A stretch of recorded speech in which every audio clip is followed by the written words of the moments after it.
Side 5. A Summer to Remember by Mary Balogh. Continuing on page 158. Oh, she was very skilled indeed at conversation, at steering it in directions she wished it to take. She knew it was one of her best accomplishments. Perhaps they did not even realize they had been maneuvered, but it was one reason she had come here, to reconcile Kit with his family. He is such a perfect foil for you that your meeting must be considered a happy stroke of fate, Gwendolen said, while Lauren shortened her stride to accommodate her cousin's limp. His carefree, laughing manner balances your quiet good sense and makes for one pleasing whole. I am very happy. Thank you. Lauren was not sure the steep path she had taken with Kit the afternoon before would be good for Gwen, but she turned onto it anyway, and they labored slowly upward. Gwendolen laughed merrily. Oh, so grave, Lauren, she said, just as if you were not bubbling with happiness inside. This is me, Gwen. And I noticed your damp hair at breakfast, just as I noticed it yesterday. I thought then that you had got up early to wash it, until Lord Redfield mentioned seeing you ride out with Lord Ravensburg. I am quite capable of adding 2 to 2 and coming up with a sum of 4. Lauren, you have been swimming. Oh, this is famous. And not at all the thing, Lauren said, pausing on a large flat stone so that they could catch their breath. But he insists that I be made to enjoy myself. Can you imagine anything more absurd, Gwen, than the notion that I might find riding in the early morning and swimming in the lake enjoyable? Oh, Lauren, Gwen said, I love him, I do. You'd better marry him quickly, or I will steal him for myself. Gwen, Lauren said, resuming the laborious climb, I can float, on my back, and even on my stomach, with my face in the water. I sink like a stone, though, when I try to kick my legs to propel myself forward. He laughs at me. That was not strictly true. He had laughed with her. She must have laughed more in the last 2 days than she had done in her whole life before, in fact. Not just the laughter of polite amusement, but the helpless, straight-in-the-stomach merriment that had her doubled over and helpless with mirth, tears streaming down both cheeks. Oh, goodness, Gwen said, stopping and glancing upward. Look at that tower. Is it a real ruin, do you suppose? A folly, Lauren said. It was built to look like a ruin, but it is rather picturesque. She had to come back here. She had to free her mind of a certain spell that appeared to have been cast over it. There had been nothing magical about yesterday afternoon. They had merely sat on a tree branch looking at the view. She had merely allowed him to fondle her in a manner that was so startlingly improper that even now she could not believe she had not stopped him far sooner than she had. It was ridiculous to remember that hour together as one of the most enchanted hours of her life. It was pathetic if the truth were known. Poor deprived 26-year-old virgin. She might have been a mother by now, almost 16 months after her wedding. The duties of the marriage bed might have become routine to her by now.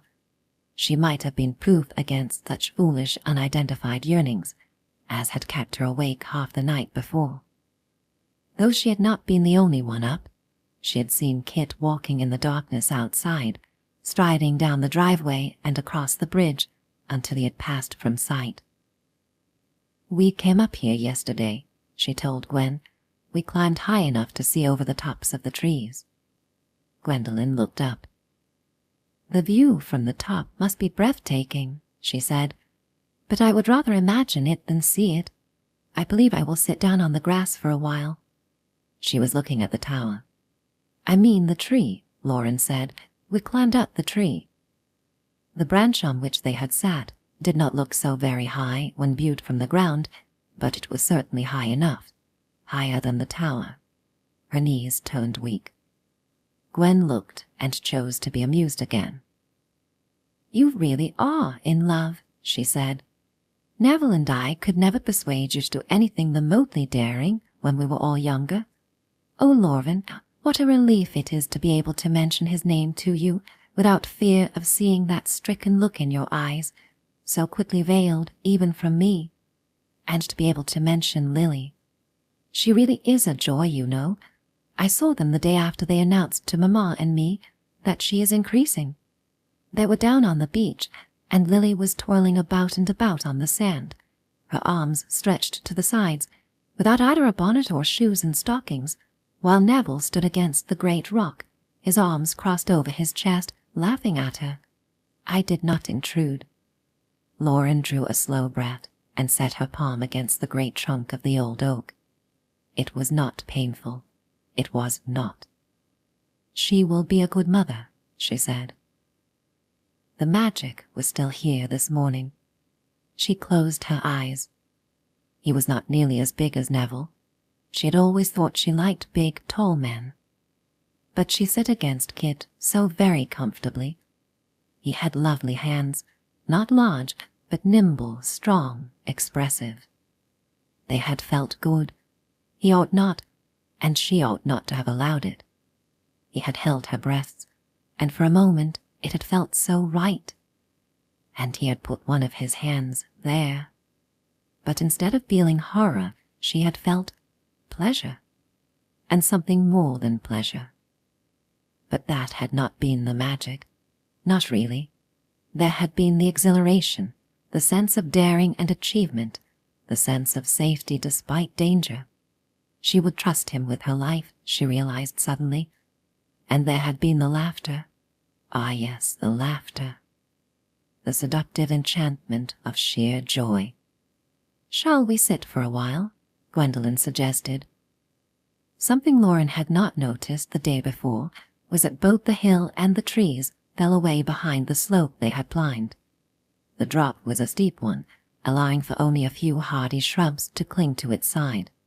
Below and for miles into the distance was rolling farmland, bordered with neat hedgerows, some of the fields under cultivation, some dotted with sheep. It was like a patchwork quilt, interrupted here and there by little cottages with accompanying clusters of farm buildings. "What a blustery day after yesterday," Gwendolen said, "and cooler too. I hope those clouds do not intend to bring rain later. This is a lovely place, Lauren, your future home, and not too far distant from Dorsetshire, thank goodness. We will be able to see each other occasionally. Unless you marry someone who will carry you off to the farthest Hebridean island," Lauren said, "or to the westernmost coast of Ireland." "I think not," Gwen said. "Indeed, I know not." "You cannot forget Lord Muir?" Lauren asked sadly. "No one can ever take his place in your affections?" "I will never forget Vernon," Gwen said with quiet conviction. "I will never remarry. But Neville is happy, and you will be, and Mamma needs companionship, and so I will be content. I will, Lauren." Lauren lifted her face to the wind, heedless of the danger to her complexion. Yes, Alvesty was lovely, rural and peaceful and beautiful and vast, but not her future home. That would be somewhere in Bath, she hoped. She would make a place for herself in the restricted, staid society of the Spa, which was no longer as fashionable as it had used to be. It was inhabited mainly by the elderly. It would suit her. It would be safe. "Now that looks rather dangerous," Gwen said, nodding in the direction of the land below them. 3 riders were moving like toy figures across the landscape.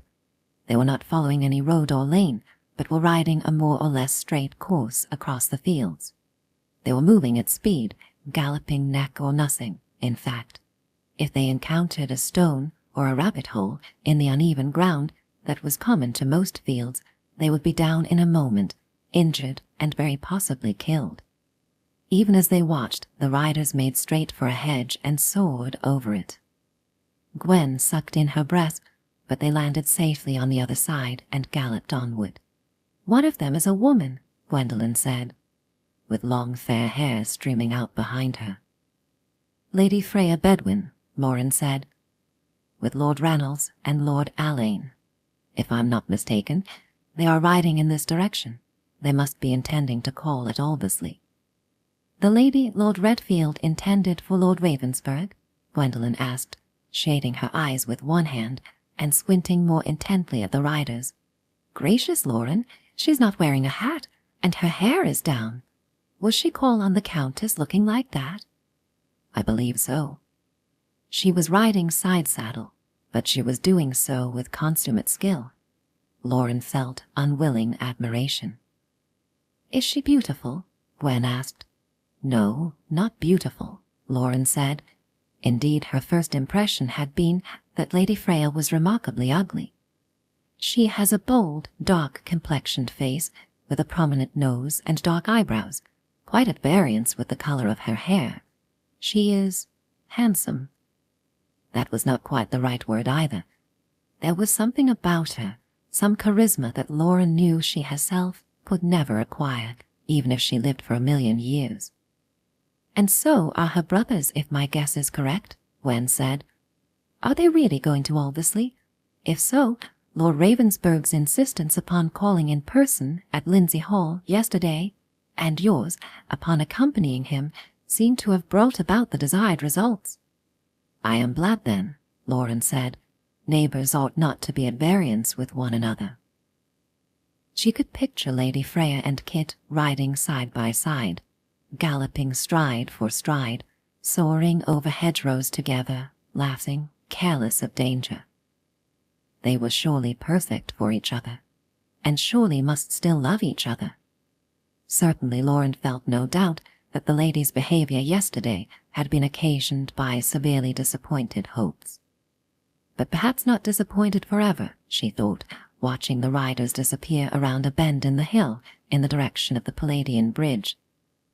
Once the summer was over, they would be free to rekindle their love, without the direct interference of either the Earl of Redfield or the Duke of Bewcastle.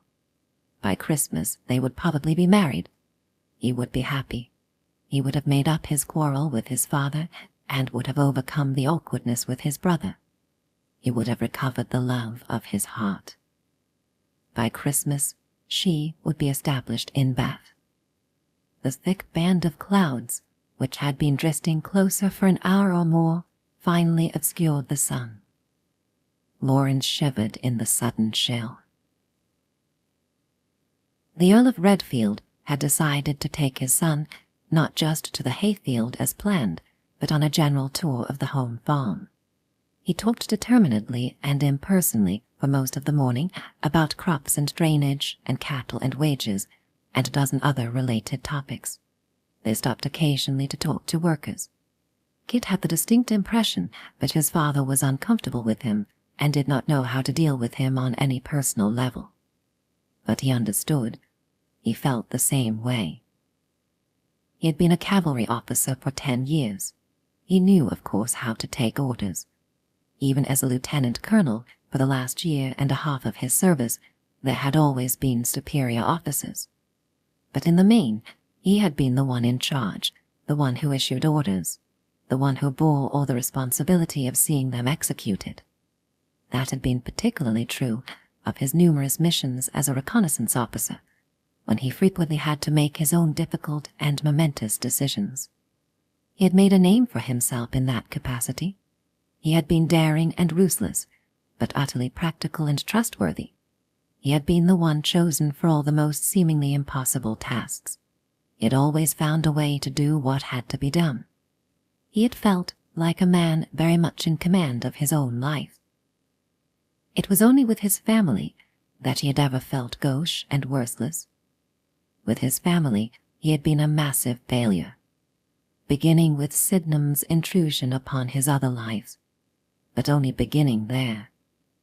It had culminated, he supposed, in the year he had just wasted in London, behaving more like a callow youth than Lieutenant Colonel Lord Ravensburg, known to his colleagues in the army, almost as if he had felt compelled to prove to the whole of the fashionable world just how worthless he really was, almost as if he had wanted word to get back to Aldersley so that his father and the rest of his family would be confirmed in their opinion of him. He had never even tried to think this all out before. Was he really so immature? "Does Sid always ride out with you on business?" he asked abruptly when they were finally on their way home. Except this morning. Usually, his father said. I'm surprised he is able to ride, Kit said, broaching a topic he had no wish to pursue, except that it could not be avoided forever. Sid had no right arm. He has always been stubborn, the Earl said. He was out of his sickbed long before the doctor advised any movement at all. He kept walking, even though he had to grit his teeth against the pain, until he could do it without limping. And he bruised himself over and over, and caused your mother many a bitter tear, until he could ride without losing his seat and falling off. He practiced for long hours, until he could write legibly with his left hand, and he started spending whole days together with Parkin, learning the duties of a steward. When Parkin retired at the end of last year, Sydenham asked me if he could have his position. But Sid was not cut out to be a steward, Kit protested. He has made a life for himself, his father said firmly. He will accept no salary from me, of course, but he has been talking to Bewcastle about employment on one of the numerous Bedwyn estates. It seems that an opening is to be expected in the autumn, a salaried position, even though Sydenham has independent means and does not need it. He is determined to be his own man. He does not wish to stand in your way here. But Aldersley would need a steward. Why not Sydenham if he was already doing the job? It was at least something he could do at home, where he had family to care for his needs. But of course that family now included Kit. That was explanation enough for Sid's determination to leave. Why did he not come with you this morning? Kit asked, though the answer was of course obvious. Because I am with you. The account books needed bringing up to date, his father said. They were riding past a neat row of freshly thatched cottages, and the Earl pointed them out as some of the labourers' homes which had been leaking during the spring. He hailed and exchanged pleasantries with a woman who was outside sweeping the threshold of her home, while 3 young children played in the grass nearby. Your mother and I would like to have the first banns for your nuptials read on Sunday, his father said abruptly as they rode on. Our family members and Miss Edgeworth can be persuaded to stay on here for a month, I dare say, to attend the wedding. I suppose that after what happened at Newbury last year, she will not wish to be married there. There is no reason for delay, is there? We approve of her. She is a true lady. The embarrassment over Lady Freya is an unfortunate one, but there is no point in dwelling upon what cannot be helped. What do you say? Kit had been listening in dismay, the more so, perhaps, because his father appeared to be asking rather than telling him. Another of the olive branches Lauren had spoken of yesterday? I would not wish to rush her, sir, he said. There will be bride clothes to shop for, and there are many other relatives she will want at our wedding.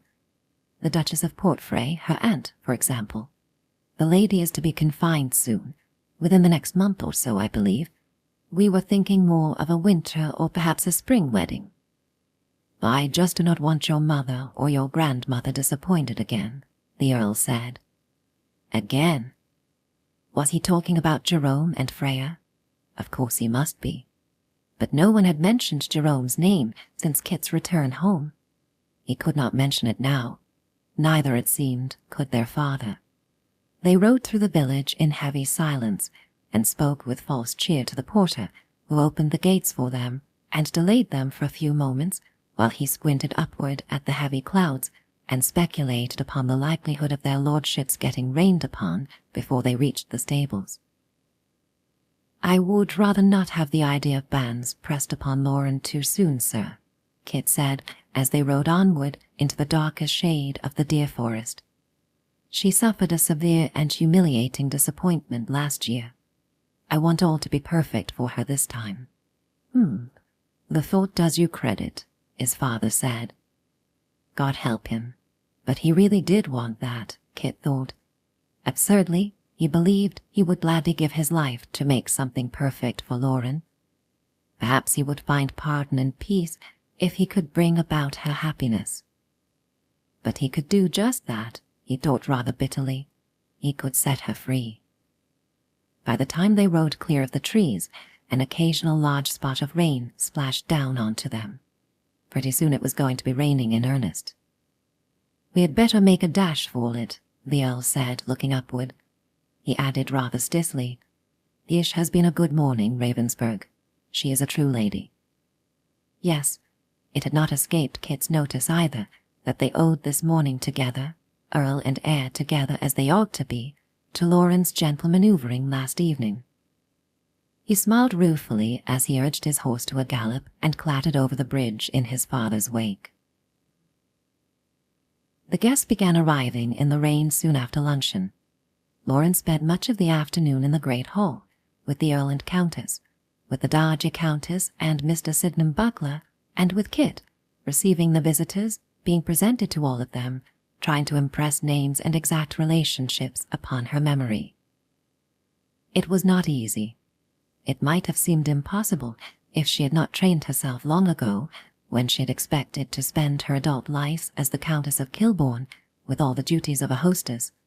She would remember Lady Irene Butler, the late Earl's unmarried sister, because she was white-haired and frail and severely bent over. And she would remember Viscount Hampton, the Dowager's brother, because of his shiny bald head and loud laugh, and Mr. Claude Willard, his son, who closely resembled him. Then there was Daphne Willard, Claude's wife, and their 3 not-quite-grown children, 2 sons and a daughter. 3 young people who were on their very best behavior, doubtless in the hope of being included with the adults rather than with the nursery group during the coming days. Then there was the placid and smiling Marjorie, Lady Clifford, the Earl of Redfield's sister, and her florid-complexioned, wheezing husband, Sir Melvin. Boris Clifford, with the eyeglasses, was their son, the buxom Nell his wife. This latter couple had 3 infant children, who were whisked up to the nursery after a brief inspection by the Dowager, their great-grandmamma. There was a lull in the arrivals before Lauren had to memorize more names and faces and relationships. Mr. Humphrey Pierce James arrived next with his wife Edith, their daughter Catherine, and her husband, Mr. Lawrence Bremont. The latter couple also had 2 infant children. Mr. Pierce James, Lauren understood, was the Dowager's nephew by a deceased sister. Last to arrive were Mr. Clarence Butler, the Earl's younger brother, with his wife Honoria, their daughter Beatrice and her husband, Baron Bourne, and their brood of unwed offspring, varying in age from Frederick, who must be Kit's age, to Benjamin, who was 8. Doris, one of the daughters, had her fiancé, Sir Jeremy Brightman, with her. Lauren did not promise herself that she would remember every name and face and relationship immediately. There were so many of them, but she thought she would within a day or so. She smiled with some relief when it seemed the last guest had arrived and disappeared upstairs to freshen up before tea. Everyone had been amiable. If any of them knew about the projected engagement to Lady Freya Bedwyn, none of them looked as if they held a grudge. She had not had a chance to ask Kit about his morning. But he had spent the whole of it with his father about estate business, a promising sign indeed. Neither of them had been at home to receive Lady Freya Bedwyn and her 2 brothers, but they had indeed called and spent 15 minutes with Kit's mother and grandmother and with Aunt Clara. They had expressed their intention of riding over again before the day of the birthday celebrations. A permanent rift had been avoided, it seemed. It must be time to go back upstairs to the drawing-room, Lauren thought. But the butler, peering discreetly through a window, announced that yet another carriage was approaching across the bridge. "Perhaps this time," the Countess said, speaking to the Earl, but smiling at Lauren. "Do have a seat, Mother. You will be exhausted from having been on your feet all afternoon." "I will not sit," the old lady said. "Miss Edgeworth, let me take your arm again." But Sydenham Butler stepped forward and offered his instead. The newly arrived carriage was drawing up before the steps, and the butler himself had gone down with a large black umbrella to escort the gentleman who was alighting from it indoors. 2 footmen held the doors wide open. Lauren shivered from the chill of the wet, windy outdoors, but she donned her sociable smile again and prepared to be presented to yet another member of Kit's family. And then the butler removed the sheltering umbrella and stood to one side, while the visitor stepped over the threshold into the hall and looked about expectantly. Lauren forgot her famous dignity in the surprise of recognition and the welling of joy. She hurried forward, both arms outstretched. "Grandpapa!" she exclaimed. "Lauren, there you are, my dear." She was enfolded in his embrace then, and inhaling the snuffy, leathery scent she always associated with him, and swallowing and blinking her eyes and trying, in vain, to hold her tears in check. He had come. He had come. "I did not know," she said, drawing back from him and gazing into his lined, dearly familiar face. "I did not expect—" She turned to look with tear-bright eyes at the Earl and at Kit. "Who did this? Whose idea was it?" "Mine," Kit said. He was grinning. "As soon as Mother and Father asked me which of your relatives should be invited." "Thank you," she said, smiling at each of them in turn. "Oh, thank you." "Present me, please, Lauren." Kit stepped forward and brought her back to a sense of duty. She proceeded to present them all, her arm linked through Baron Galton's, her very own relative, her heart brimming with happiness. They had invited him for her betrothal celebrations, and he had come all the way from Yorkshire, just for her, surely because he loved her, and it had been Kit's idea to invite him and surprise her in this way. What a delightful surprise it was. It was only as she led him up the grand staircase, a short while later, to the room that had been prepared for him, Kit on his other side, that she remembered something. Amazingly, alarmingly, it had totally fled her mind for all of 10 minutes. It was not a real betrothal. 13. For the rest of that day and all of the next, Lauren felt that she would have been entirely happy if she had not kept remembering that she was living a lie. She pushed the thought aside as much as she could. She had committed herself to doing just what she was doing, and it was too late now to withdraw. There would be time enough to deal with her guilt over the deception when she had put an end to it. She set herself the task of acquainting herself with Kit's relatives. It was not difficult to do. They were a close and basically cheerful family, and were quite prepared to take Kit's betrothed into the fold, and to be kind to her family too. Aunt Clara was appropriated by Lady Clifford and Mrs. Butler, Kit's aunts, and by Mrs. Fremont. By Count Hampton, who had a previous acquaintance with Baron Galton, was pleased to renew it. Gwen became an instant favourite with Baron Bourne's numerous offspring, especially with Frederick and Roger, who were soon vying with each other over her smiles and attention. Lauren was everyone's favourite, simply because, she thought, Kit was everyone's favourite too. The quarrel with his family 3 years ago had certainly not tainted his relationship with his numerous aunts, uncles, and cousins. It felt seductively pleasant to be the focus of attention much of the time. Lady Irene Butler liked to pat her hand and tell her what a pretty child she was. The aunts and older cousins liked to talk to her about London and the latest fashions. The uncles liked to tease her about anything they thought might draw her blushes. The younger female cousins wanted to know who her modiste was, who chose the lovely fabrics and the elegant designs and the perfectly coordinated colors of her clothes, and how her maid styled her hair so perfectly just so. They wanted to know what she was planning for her bride clothes. The younger male cousins paid her compliments, some of them very extravagant and foolish indeed. They called Kit a lucky dog, and he agreed with them wholeheartedly, his eyes twinkling at her.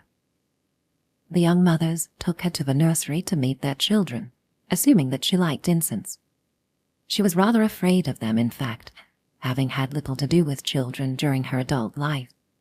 But she learned all their names and was touched when they wanted to ask questions and show her their treasures and be picked up and played with. She was careful to give much of her attention to Kit's immediate family, since it was his full reconciliation with them to which she had pledged herself.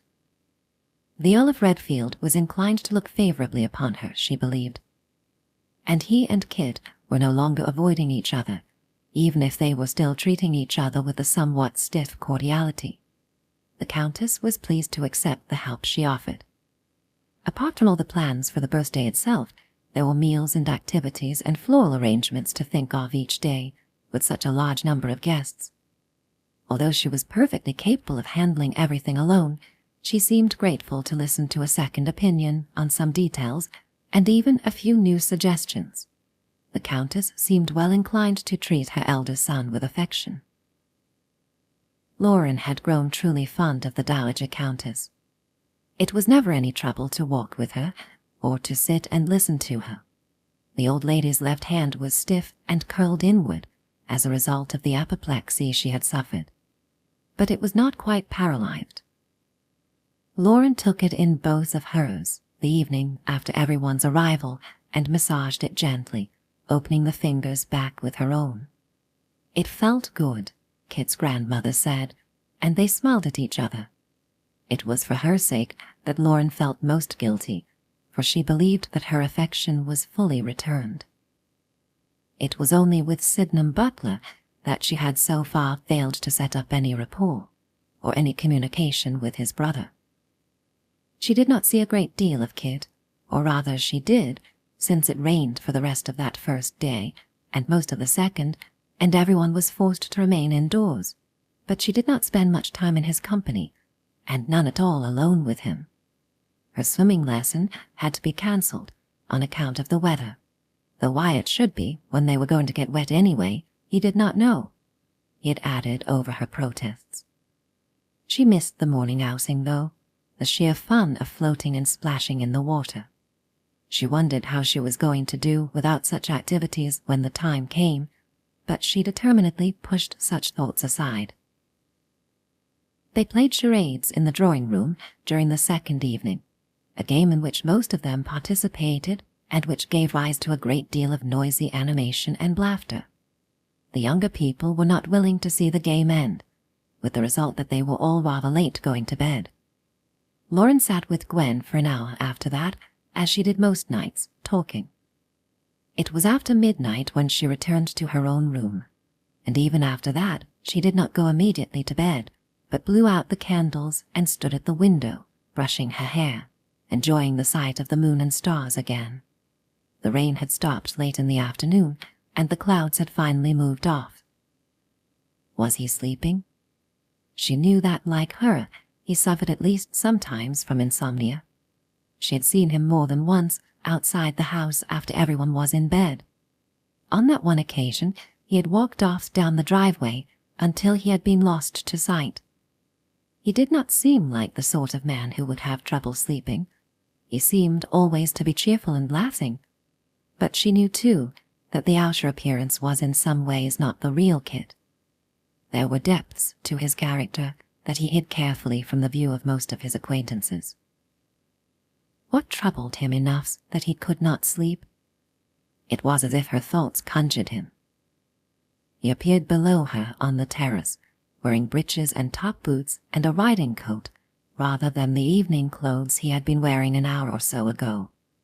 He walked across the terrace to the edge of the lawn and stood there, his feet slightly apart, his hands behind his back, gazing out into the darkness.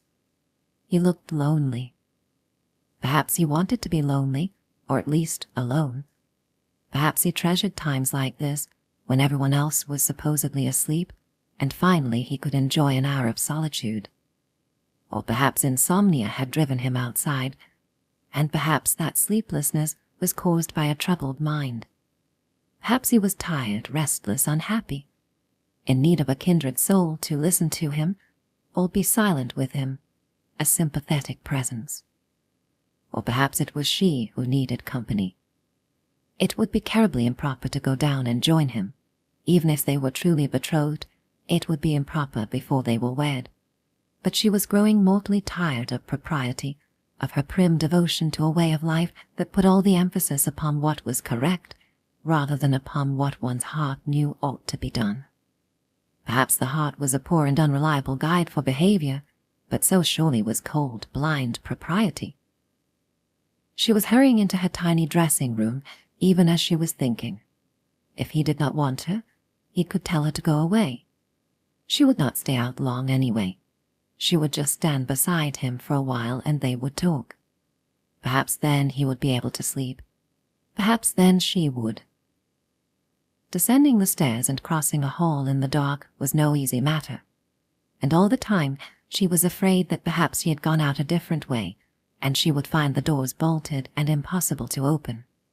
But when she turned the great handle of one of them, it opened easily, and she stepped outside onto the marble steps. He had gone. There was only empty space where he had been standing a short while ago. So much for her boldness, she thought, descending the steps slowly, holding the ends of her shawl crossed at her bosom. He had gone, but even as she thought it, she saw him. He was striding across the lawn in the direction of the driveway. He was walking rather fast, she thought. She hesitated for one moment before going after him. "Kid?" He was on the driveway already, not far from the bridge. Lauren was half running over the grass. She could feel its wetness about her ankles and the hem of her dress. He stopped abruptly and turned toward her, even though she had not called out loudly. "Lauren?" He sounded surprised. Was he also displeased? Had she done entirely the wrong thing? She came up to him in a few moments, but stopped several feet away. "I saw you from my window," she said. "It is not the first time. Could you not sleep?" And could you not? It was impossible to tell from his tone whether he was annoyed or not. "I thought I might walk with you," she said. "I thought it might be comforting to have some company." "Do you have trouble sleeping, Lauren?" he asked. "Sometimes," she admitted. She had not used to, but despair after her aborted marriage had robbed her of the oblivion of sleep she had so longed for, and then sleeplessness had become a habit. It was a time when she most ached with nameless yearnings. She could usually keep herself well occupied during the day, but at night. "We should stroll back to the house," he said. "You would not want to come with me where I was going." "Where?" she asked. "A gamekeeper's hut in the forest, actually," he said. "I suppose I have spent too many of my adult years alone, living under rough conditions. A civilized home, especially one filled with other people, oppresses me. I feel that I cannot breathe freely. Since I came home, I have equipped the hut with the bare necessities, and sometimes I go there at night. It somehow soothes my mind. Sometimes I sleep there." "Ah," she said, wishing she had not acted so hastily. "You do wish to be alone, then?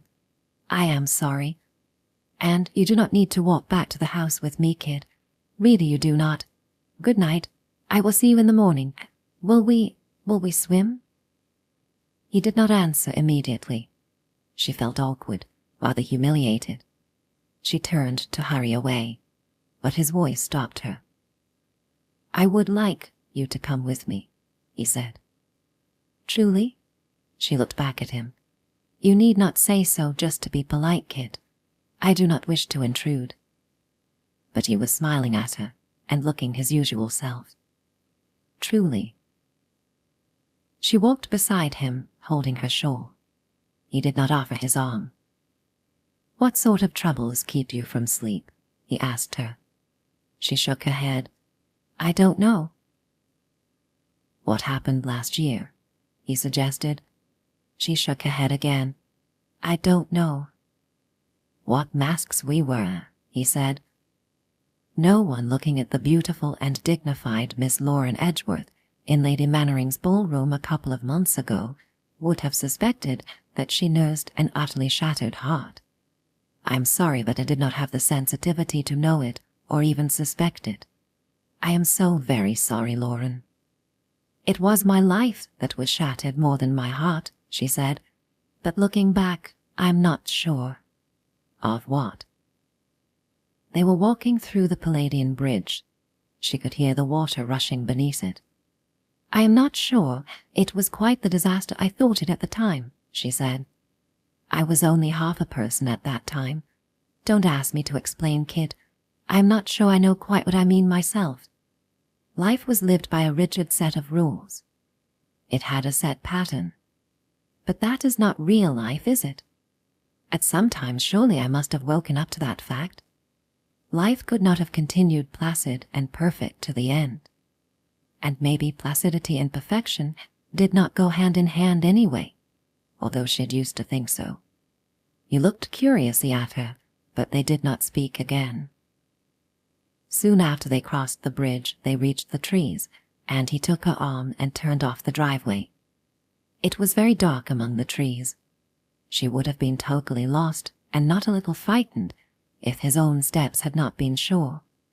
As it was, all she had to do was put her trust in him, a remarkably easy thing to do. She would always feel perfectly safe with him, she believed, even if a hungry wild beast were to step into their path.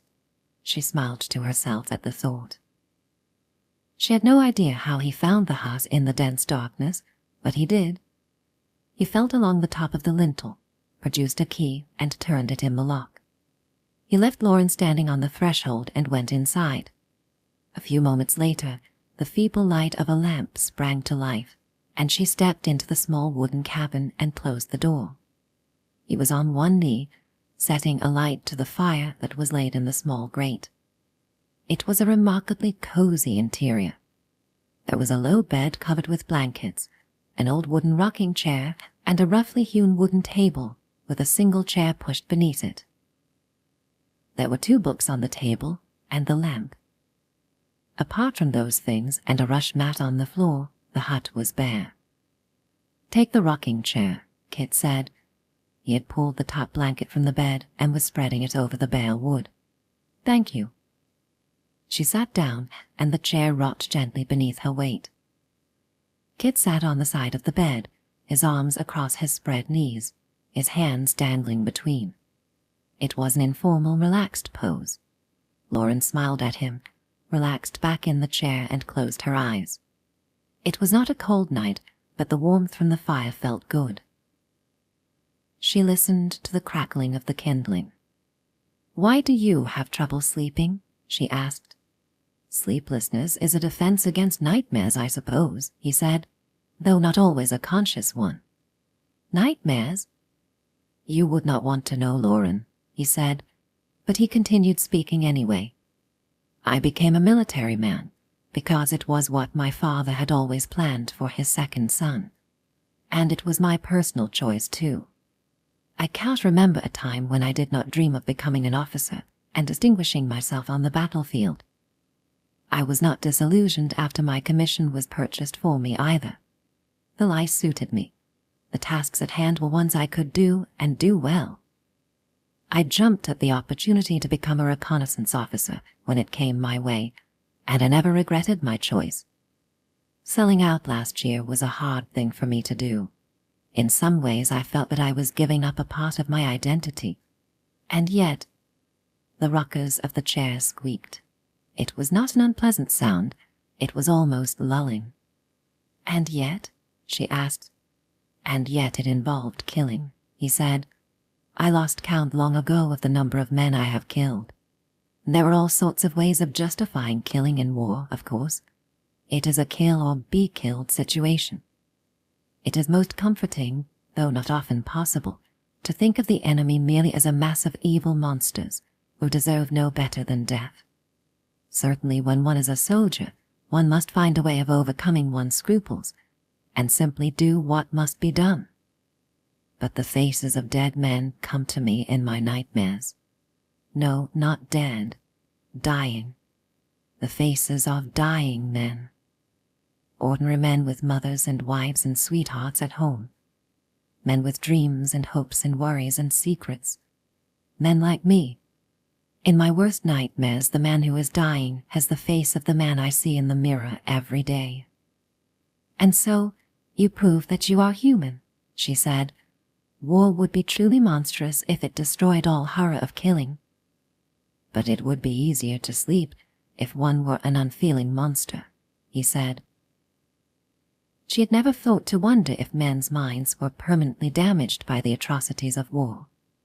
She had always considered that Englishmen fought for right and justice and so would have nothing on their consciences. "If I am thankful for one thing," he said, "it is that you and my mother and grandmother and those children in the nursery have never been in the path of warring armies. I am grateful for that, at least." She opened her eyes and turned her head to smile at him. It was time to change the subject, she thought, time to lighten the gloom, to make it possible for him to return to the house and sleep dreamlessly.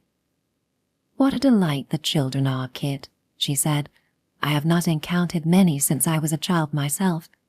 I was a happy child, you know. Were you?" "Yes," he smiled back. "That is something we have in common then," she said. "It is rare, I believe. I do not often think back to my childhood, but there were so many happy times. I was fortunate to have Gren and Neville for companions, and there were cousins too that we used to see quite frequently." They began exchanging stories of their childhoods, as she had intended, stories full of humor and adventure and nostalgia, and of mischief on his side. At first, the stories alternated with no pause between, but eventually Lauren put her head back and closed her eyes again, and when the pauses between stories grew longer, they were not at all uncomfortable, but were filled with warm thought and a cozy companionship that had no need of words. The fire, which he had built up once, burned down again, spitting and crackling a little as it did so. The rockers squeaked with slowing rhythm. Yes, she had had a happy childhood, which she might not have had if her mother and stepfather had returned from their wedding trip and taken her off somewhere to live alone with them, away from her adopted brother and sister. Yet she had spent much of her childhood pining secretly for the mother whose face she could not even remember. Strange. She sighed deeply. Kit was still sitting upright on the side of the bed, even though he had been growing sleepier by the minute. The squeaking of the rocker on the old chair should have been annoying, but was not. It was lulling him before it stopped altogether. Lauren, he guessed, had fallen asleep. She had not spoken for several minutes, and she had not responded to the last story he had told. He had stopped thinking of his childhood during the past few years. There were almost no memories that did not include Jerome and Sid, and very few that did not involve the Bedwyns. But tonight he had opened up the memories again, and had found them pleasant, surprisingly free of pain or bitterness. Despite all that had happened 3 years ago, those had been happy years. The friendships and the brotherly loves had shaped him, nurtured him, made him the man he was now, he supposed. Lauren's head had tipped to the side. It was an endearing pose, so different from her usual disciplined dignity. He should wake her up and take her back to the house. He rather thought he would sleep peacefully himself for what remained of the night. Indeed, he could nod off right now if he allowed himself to. The thought of the walk back was daunting. She had done that deliberately, he thought, gazing at her. She had allowed him to talk about his nightmares, but she had not let him wallow in them. She had changed the subject. She had done it so deftly that he could not recall now how they had suddenly found themselves talking about their childhoods. What had created the link from his talk of war and killing? He could not remember, but he was convinced that she had done it deliberately and skillfully, so that his spirits would be lifted, so that his thoughts would be softer, brighter, more conducive to sleep. He yawned widely. If he did not wake her soon, she was going to have a sore neck. He got to his feet and reached out a hand to shake her shoulder, and then returned it to his side without touching her. He looked at the bed and then pulled back the 2 remaining blankets. They were alone together, in the middle of the night, in a room with a bed, a potentially dangerous situation if ever he had heard of one. Though strangely enough, the thought of seduction had not once crossed his mind since they had come inside the hut, and even now, The desire he knew he could feel for her was not dominating his mind. He turned back to the rocking chair, bent down, and scooped her up gently into his arms. She woke up, of course, but she was too sleepy for resistance. He set her down on the bed, as far to the inside as he could. He removed her shoes and then his boots, and lay down beside her. He drew the blankets up over both of them. She watched him sleepily the whole while. It was not a wide bed. It was impossible to leave any gap between them. "Go back to sleep," he said. He thought she might already have been asleep before he spoke. He could smell that fragrant soap smell of her hair again. He could feel the soft contours of her body all down his right side, and her body heat. Strangely, although he was half aroused, it was merely a pleasant, easily controlled feeling. He did not want to desire her any more urgently. He did not want this to be turned into a sexual orgy. It was too precious for that. She was too precious. She had worked her way into dissections of his mother and grandmother. He believed Grandmama adored her, in fact. She had won the respectful regard of his father, and all of it with quiet dignity. His own life here had been immeasurably more comfortable since her arrival. Somehow he was finding it easier to relate to his family again, except for Sid, of course. He had told Lauren to be a little more outgoing. He had taught her to bathe in the lake and to climb trees. He had coaxed her into unbending enough to smile and even laugh. But it was not just the changes in her that were precious to him. It was the insight she'd allowed him into the person behind the cool facade. The person who did not demand much for herself, but worked quietly and tirelessly for everyone else's comfort. He was surprised most of all, perhaps, by the fact that such a woman, apparently without any great charisma, attracted him. She did attract him. He turned his head, rubbed his face against her soft curls, and kissed the top of her head. He was asleep within moments, while the lamp burned itself out on the cable and the last embers of the fire faded. For just the merest moment when she awoke, Lauren did not know where she was, but then she remembered that she was still inside the hut in the woods where she and Kit had talked last night. She had been sitting in the rocking chair, growing more and more sleepy, finding it harder and harder to concentrate upon what he was saying. And then she was lying on the bed, she realized without opening her eyes. The pillow beneath her neck was warm and comfortable. She was lying on her side, pressed against something equally cozy. One of her legs was wedged between. She was not alone on the bed, she realized in a flash. She was in Kit's arms. She could hear his heart beating. She could smell his cologne. For a moment she stiffened in alarm, and indeed a tentative wiggling of the toes on her free foot told her that she was without her shoes. But when she moved, a hand slowly to touch herself on one hip, it was to the reassuring discovery that she was fully clothed. She was on the inside of the bed. There would be no wriggling her way out without waking him. But did she want to? Wriggle her way out, that was. What on earth would they think at the house? Whatever had she done? She had done nothing, that was what. Nothing to be ashamed of. She had talked with Kit, and they had comforted each other, and made it possible to sleep peacefully. This was just one more incident in her summer to tuck away for future memories. How she would remember this night. "You are awake?" he asked softly. She opened her eyes, tipped back her head. It had been wedged between his shoulder and neck, and looked at him in the faint early morning light beaming through the hut's one small window. "Did I fall asleep in the middle of one of your stories?" she asked. "The very best of them." He shook his head in apparent sorrow. "Kit?" she asked, suddenly anxious despite herself. "No," he said firmly. "This was one occasion on which I was the perfect gentleman. Well, almost perfect. I would have woken you and taken you back to the house to be quite perfect, I suppose. I could not face the walk back." "Did you sleep?" she asked him.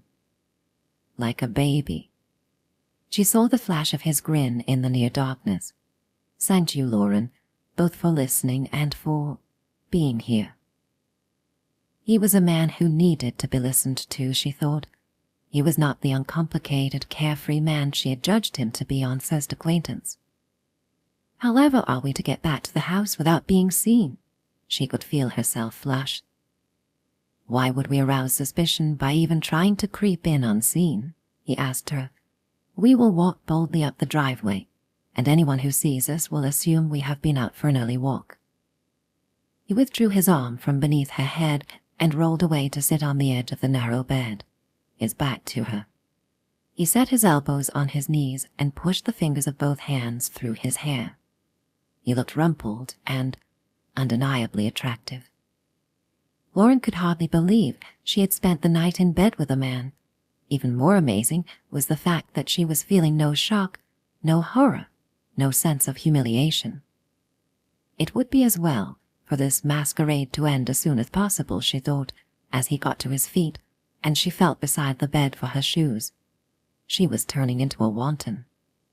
He smiled at her as he held open the hut door, and she stepped out to the freshness of the morning air and the sound of the birds chirruping a dawn chorus from the treetops. It was his smile and his laughter that she would remember long after her other memories had faded, she thought. It was a memory that would surely bring a smile to her own lips down the long years ahead. He took her hand in his as they began to walk. For the benefit of anyone who happens to be watching, he explained, there is no more tender sight than that of a betrothed couple holding hands.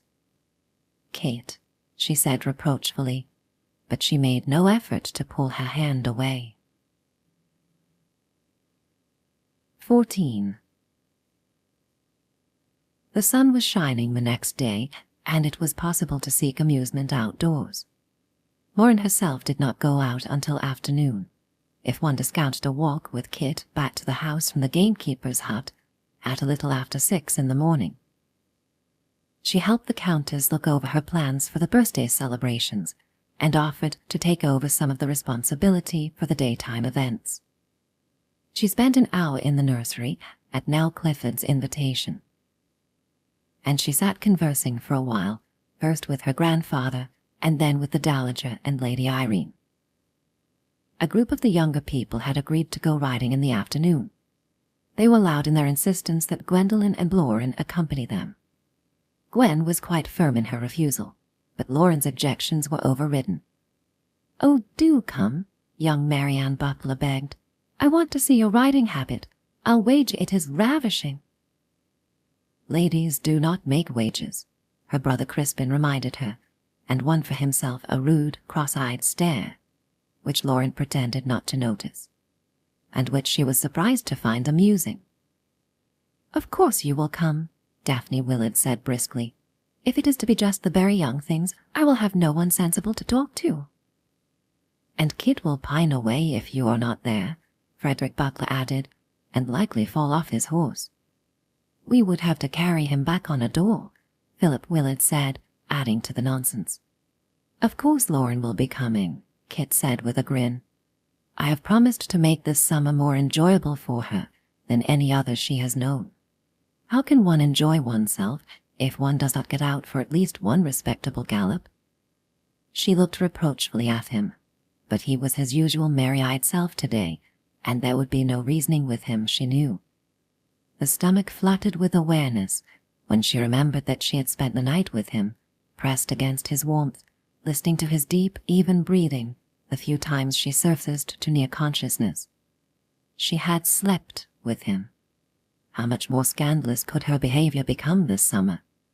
And how much more enjoyable, added a little inner voice that she was beginning to recognize as her emerging rebellious self. It had been the most wonderful night of her life. "Oh, very well," she said weakly. "I will ride, but I will not gallop, Kit. The very idea. I would be the one coming home on a door." Kit winked at her, and the cousins chose to find her words amusing. The Dowager and Aunt Clara, both of whom were present, smiled indulgently. The pace set by Claude Willard, who led the way out of the stables, was reassuringly sedate.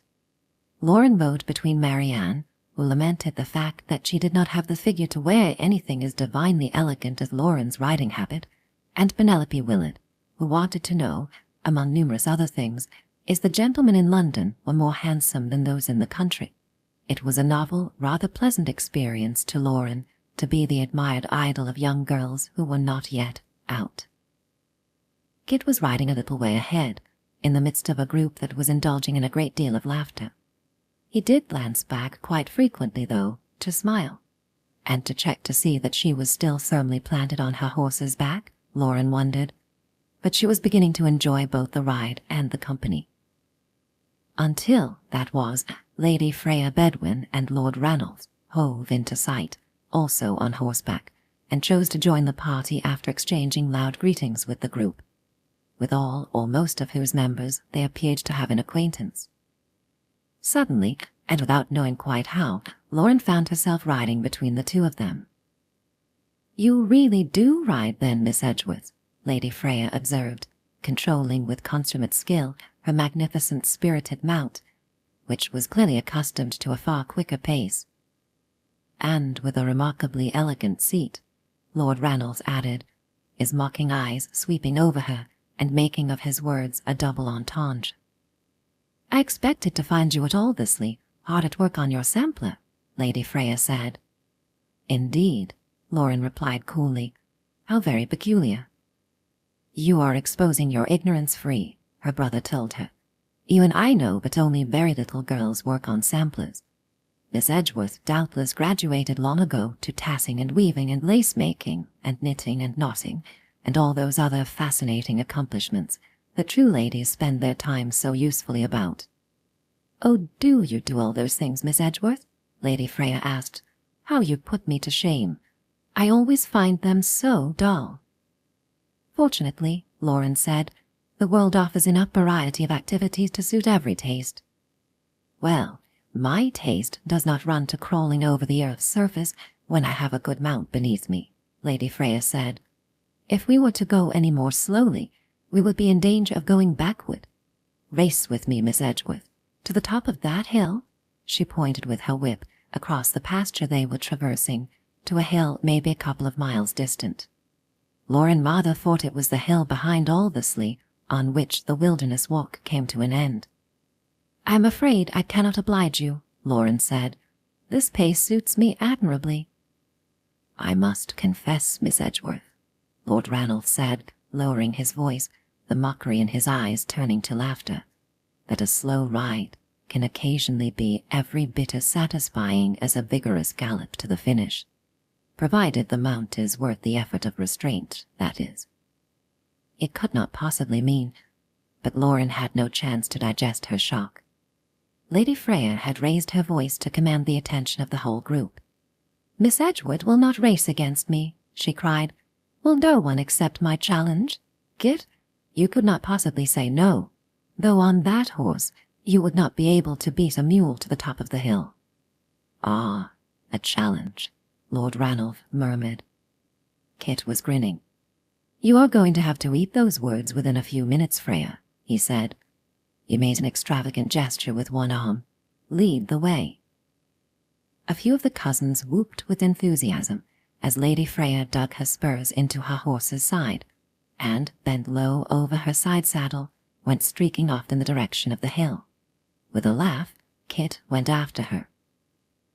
"She always was an outrageous hoyden," Daphne Willett remarked cheerfully. "And more often than not, Kit's equal," Lord Ranulph added. Lauren watched them go in a race that had been deliberately orchestrated for her benefit, she knew. It did not matter. They looked just as she had imagined them that day up on the hill with Gwen. They were galloping side by side, flying like the wind. They looked magnificent together. They would be magnificent together once this summer was over, and they were both free and under no pressure to make a dynastic alliance. They were each other's equal in passion and daring. She did not mind, Lauren told herself. She had no claim on Kit herself. She had no wish to have any claim on him. She wanted only to be free herself. But she could not stop remembering last night. the shared stories, the gentle, shared laughter, the rhythmic squeaking of the rocking chair, the lazy wonder of waking to find him lifting her out of the chair and laying her on the bed, the cozy comfort of sleeping with her body pressed against his. The racers were sitting side by side at the bottom of the hill when the rest of the group came up to them. Their horses were grazing untethered nearby. Lauren met Lady Freya's glance and saw challenge and triumph and faint malice there. "Well, who won?" Claude Willett called. "Kit did," Lady Freya called back. "He would have pulled back at the end to let me win, but I told him I would shoot him between the eyes if he ever stooped to such condescension." "What was the prize, Kit?" Lord Ranulph asked. "Alas," he said, getting to his feet, mounting his horse, and riding toward Lauren, "we did not agree upon anything in advance.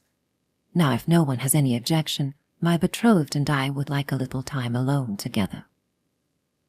Lauren turned her horse without comment and rode off with Kit, while Daphne behind them was suggesting that they all climb the hill and rest on the summit. "Were Freya and Ralph annoying you?" Kit asked. "Not in any way I could not handle," she said. He looked across at her, a smile in his eyes. "No," he said, "I have realized that about you. Has this afternoon brought you any enjoyment at all?" "Of course it has," she assured him. "I like all your relatives, Kit. I like their company. But it has not been the sort of memorable stuff I promised you." He grinned at her. "We will pass sedately through that gate into the pasture, and then we will see." "Kit," she protested, "please don't get any ideas. I am quite perfectly happy as I am." But he would only chuckle. "Now." He closed the gate behind them a couple of minutes later and gazed off into the distance. It seemed a vast expanse of distance. "There is another gate at the other side, which you may remember even though it is not visible over that slight rise in the land. We will race to it. Kit! And this time," he said, "we will agree upon a prize in advance. A kiss if I win. And what if you win?" "There is not even any point in naming anything," she said indignantly. "Of course you will win, or would if I were to be foolish enough to accept your challenge. I never race, Kit. I never take a horse to a gallop." "Then it is time you did," he said. "I will be sporting about it, though. I will give you an early start. I'll count slowly to 10. "Kit!" 1. "I will not do it. 2. "You will not be satisfied until I have broken my neck, I suppose. 3. She took off. She knew her horse could gallop at least twice as fast as it did. She did not by any means give it its head. Even so, it felt to her as if the ground were flying by beneath its hooves, as if the wind would whip off her hat despite the pins, as if she had never done anything nearly as dangerous or exhilarating in her life before. He did not pass her. It was quite a while before she realized that he was just behind her left shoulder, in position to catch her if she fell. She started to laugh. By the time the gate came into sight, reassuringly close once they had topped the rise, she was laughing helplessly, and she could hear Kit laughing behind her. "I am going to beat you," she shrieked, with just a few yards to go. "I am going to—" He went past her as if her horse was standing still. She bent forward until her nose almost touched the horse's neck. She could not seem to stop laughing. "If you would just raise your head," he said at last, "I could claim my prize." "Unfair," she said, straightening up. "You were just toying with me. I should be the one putting a bullet between your eyes. Oh, Kit, that was such fun." "I always thought," he said, riding up alongside her until one of her knees was pressed against his thigh, "nothing could be lovelier than your eye. But they can be lovelier than themselves when they sparkle, as they do now." "Oh, foolish," she said at the silly flattery, warmed through to the very center of her heart by it. And then his mouth was on hers, firm, warm, his lips parted. He took his prize with slow thoroughness, while she thought again of the loveliness of last night and realized in some shock that she was in danger of coming to care rather too much for comfort. "There," she said briskly when he had finished. "The debt is paid, you foolish man." She expected him to grin. He smiled softly instead. "Foolish," he murmured. "Yes, I suppose I am that." She was in grave danger indeed. The family gathering in the drawing-room that evening was a merry one. 2 tables of cards had been set up for the older people. Several of the younger people took their turn at the pianoforte, while others gathered around the instrument to listen, to sing, to joke, and to laugh. Still others stood or sat in groups, sipping their tea, catching up on family news and other assorted gossip. Kit's grandmother was at the heart of it all, in her chair beside the fire, nodding and contented despite the fact that she had used to enjoy playing cards. Lauren sat on a stool beside her, massaging her bad hand, as had become her daily custom. She was a pretty child, the old lady told her, not for the first time. "Hardly a child, Mom," Lauren said in her usual quiet matter-of-fact way. "I am 26. "But very definitely pretty, Grandmamma," Kit said from his standing position before the fireplace. "I am in full agreement with you on that point. Not on the other, though. What, might I ask, would I want with a child bride?" His grandmother chuckled. She had become deeply attached to Lauren already, he knew. Baron Galton was at one of the card tables, partnered by Kit's mother, while the Dowager Lady Kilbourne and Uncle Meldon Clissard pitted their skills against them. Lady Mule was conversing with Sydenham in the window embrasure, his usual spot in the evenings. Kit dared to feel contentment. Warren's family fit in well with his. He liked all 3 of them who were here, and they all appeared to approve of him. None of them had spent any time in London during the past year, of course, to have had their opinions tainted by the reputation he had courted there. Kit smiled as he remembered the interview Baron Galton had requested on the day of his arrival.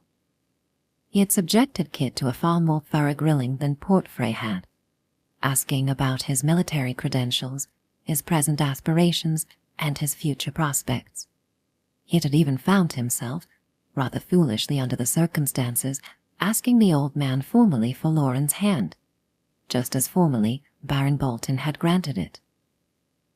She really would be a perfect wife for him, a perfect countess, a perfect member of his family. He had become convinced during the past few days that he could find contentment with her. As for passion, well, passion had never worked for him. At best, it had never lasted longer than a week or 2. At worst, it had caused him intense misery. He would be able to trust contentment, relax into it, grow old with it. With her, if only he could persuade her during the next week or so. But his thoughts were interrupted by the sound of young Marianne's voice demanding everyone's attention. They simply must have dancing, she declared, her hands clasped to her bosom, her pleading gaze direct at Kit. The other young cousins gathered about the pianoforte, murmured their support, and also gazed hopefully at Kit. Dancing, a splendid idea. He grinned and strode forward. "Why has no one thought of it before tonight? We do not have to wait for the birthday ball, do we? We will have the carpet rolled back immediately." The murmur rose to a faint cheer, and his grandmother smiled and nodded. While Kit supervised 2 footmen in the task of rolling back the Persian carpet, Marianne wound her arms about her mother's neck and wheedled her shamelessly into providing the music. 8 of the cousins began the dancing with a vigorous jig, which aroused much laughter among them and applause from the spectators. The next dance was to be a Roger de Coverley, and Honoria announced from the pianoforte. He had extended a hand for Lauren's and winked at his grandmother. "Come and dance with me, Lauren," he said. "We will show these young sprigs a thing or 2. They led off the set, which boasted 6 couples this time.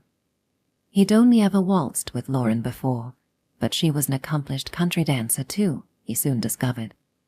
She smiled, and her cheeks flushed and her eyes sparkled as they moved down between the lines.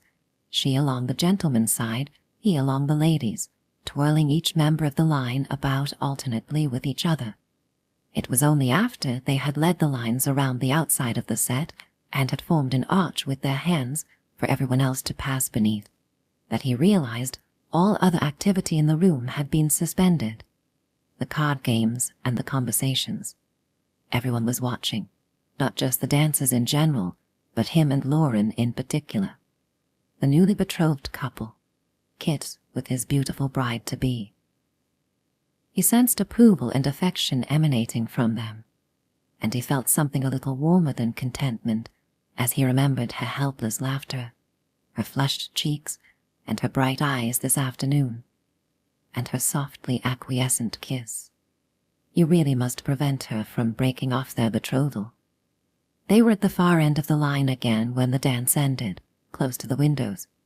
Young Crispin Butler, fresh down from Oxford and fancying himself an experienced man about town, was already demanding a waltz tune of his mother, and the dancers were eagerly taking new partners. Miss Edgeworth, Sir Jeremy Brightman, Doris's betrothed, took her hand to lead her into the dance. Lady Muir. Kit bowed to Lauren's cousin, who was still sitting on the window seat. Too late he remembered her limp, and hoped he had not just embarrassed her unpardonably. But she smiled and rose to her feet and set her hand in his. And then Cousin Catherine came dashing up, all bubbling energy. "Sydenham," she demanded, grabbing his hand with both of hers, "do come and dance with me. You surely can't intend to sit there all night." Kit froze. Catherine had never been known for tact or tender sensibilities, but even for her this was a howler. "I beg to decline, Catherine," Sid replied. "Ask Lawrence. He needs the exercise." "I can dance with my husband any night of the year," she said. "I watch you. You are always a divine dancer, I remember. Do come." "Catherine." Kit spoke far more sharply than he had intended, unconsciously addressing her as he might have addressed a recalcitrant private in his regiment. "Can you not take a civil no for an answer? Sid cannot dance. Yes. Thank you." Sydenham was on his feet, his face pale and set, his voice quivering with barely suppressed fury. He bowed to their cousin and completely ignored his brother. "Thank you, Catherine. On second thought, I suppose I can shuffle about with sufficient competence to avoid banging you into furniture or other cousins." It was a tense, nasty moment, a brief flaring of passion, most of it unspoken, which had attracted the attention of everyone in the room. Kit was well aware of the awkward silence behind him, and then the rush of sound as everyone pretended they had not noticed anything untoward. He closed his eyes briefly. He felt suddenly dizzy and even nauseous. He had been trying to help, to protect Sid from embarrassment, but he seemed to have accomplished just the opposite, and had been soundly rejected in the process. Again. The prospect of turning around to face the room, of smiling at Lady Muir and dancing with her, as if the past minute had never happened, was so daunting as to be quite impossible. "Excuse me, Mom," he said, bowing hastily to his partner. "Please excuse me." He turned and hurried from the room without looking at anyone as he passed. 15. He turned upstairs rather than down, though he had no particular destination in mind. His room, where he could hide out for the rest of the evening? He was at the top of the flight when a voice stopped him. "Kid!"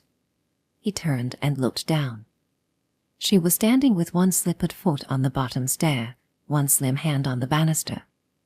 He was feeling grim and humiliated, and grief-stricken, as if he had just lost all that was nearest and dearest to him. His first instinct was to tell her to go back to the drawing-room. He was no fitting company for her or for anyone else at the moment, but he did not want to be alone, he realized suddenly. He could not bear to be alone. "Come," he said. He watched her until she was halfway up, and then turned to take a candle from a wall sconce. He knew where he would go, where he would take her. He did not wait for her to reach his side, but strode away from the bedchamber wing toward the western wing and the family portrait gallery, which stretched the full width of the house. The door was kept locked, but he knew that the key was kept in a not-so-secret hiding place inside the large marble urn nearby. He reached inside for it, unlocked the door, and stood aside while Lauren preceded him into the room. He locked the door behind them. A single candle threw darting, ominous shadows across the floor and up the walls. It was quite inadequate to light up the whole gallery, and it was cold up here. Sometime during the evening, the wind had come up. He could hear rain lashing against the windows. All Lauren had with which to cover her arms was a thin cashmere shawl. He strode along the room, shadowy, barely visible ancestors gazing silently down at him from the heavy ornate frames on the walls, and Lauren followed. Neither of them spoke until he came to the great marble fireplace in the center of the long wall, flanked by wide velvet-covered benches with low backs. A fire had been laid in the hearth. He knelt down and lit the kindling with the flame of his candle, and then set it on the mantelpiece. He stood looking down into the feeble flames, listening to the crackling of wood, feeling the first thread of warmth. He was reminded of the night before. There was a strong similarity of circumstances, but a far different atmosphere. There would be no comforting and lulling exchange of stories tonight. Tonight, he was staring deep into the abyss of all his worst and most frequent nightmares, the ones he had not told her about last night, the ones he had shared with no one for 3 interminable years. Lauren, he sensed rather than saw, sat down on one of the benches. She made no attempt to speak to him. He had not expected that she would. She was one of a rare breed, he had learned. She was a giver rather than a taker. And God help him, he was about to take from her. He was about to use her as an audience, as he had begun to do last night. He was about to force her to hear what he was compelled to say. He had bottled it inside for too long.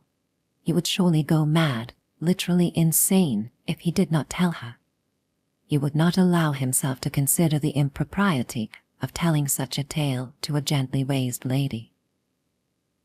"It was I who first suggested that Sid purchase a commission," he said abruptly. "I had come to England on official business and dashed home for a week's leave. I accused him of softness and inactivity. A military life would toughen him up and make a man of him, I told him. It was said as a joke. I did not mean it, and he knew I did not. I was inordinately fond of him, and he of me, more is the pity. But I had planted the seed in his mind, and before I knew it, he was urging our father to purchase him a commission. At first I joined the chorus of protest and told him not to be an idiot, that there were more important things for him to do than brandish a sword at Frenchmen. But when I saw that his mind was made up, I was, God help me, I was taken with the idea. When Mother pleaded with me to talk him out of it, I told her it was Sid's decision, that I would not interfere. I could easily have done what she wanted. He would have listened to me. But I did not do it." Flames were licking about the larger logs wedged above the kindling. Warmth was beginning to radiate beyond the hearth. "I was good at my job as a reconnaissance officer," he continued. "It was a lonely, dangerous job, but I had the physical stamina and the mental fortitude for it, as well as a well-developed love of a challenge. It was a job that needed a will of steel and a heart of flint. There was no room for fear, for indecision, for pity, for any of the finer sensibilities that a gentleman might permit himself in more civilized circumstances. Too many lives depended upon me alone. But I did it willingly and well. Honor and duty were all that mattered. They were right and good. I did not ever expect to have to choose between honor and love. They ought to be on the same side, ought they not? On the side of right? It should be not only possible to choose both, but impossible to separate them.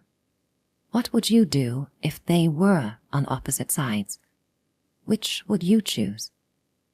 He did not expect an answer, even though he paused for several moments to gaze into the dancing flames.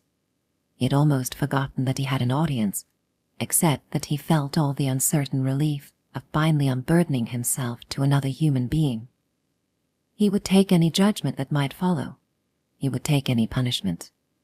God grant only that it be harsh enough and painful enough to bring him some absolution, provided it was not everlasting, as the guilt was now. Sid persuaded Colonel Grant to allow him to accompany me on one of my missions, he said. He did not want to continue. He could not continue, but neither could he stop. He leaned one arm along the mantel, bowed his head, and closed his eyes. I don't know how he did it, but he did. I raged and stormed at both of them, but to no avail. Grant was his usual inflexible self, and Sid merely went quietly and cheerfully about his preparations. 2 things were wrong about that mission. 3, if one counts the fact that I had my brother with me. First, the nature of the task made it imperative that we travel without uniform. It was very rare. I had done it only 2 or 3 times before. Second, I had papers with me. Usually there was nothing written, nothing tangible.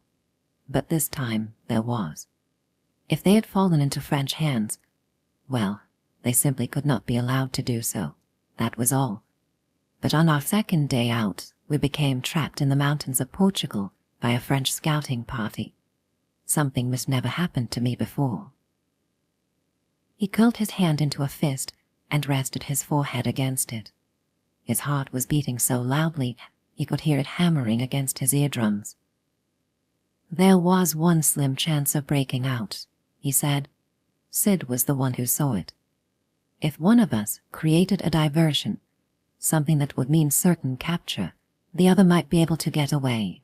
The choice of which of us would court capture and which would continue on his way with the papers was mine to make. I was the superior officer. Sid had no experience. Even if he had broken free, the chances were slim that he would successfully complete the mission. It had to be completed. Honor dictated that I do all in my power to serve the Allied cause. Honor dictated that I be the one to escape the trap. Love dictated that I choose the more painful role. Which would you have chosen, Lauren? She spoke for the first time. Kid, she said softly. All kids, my dear.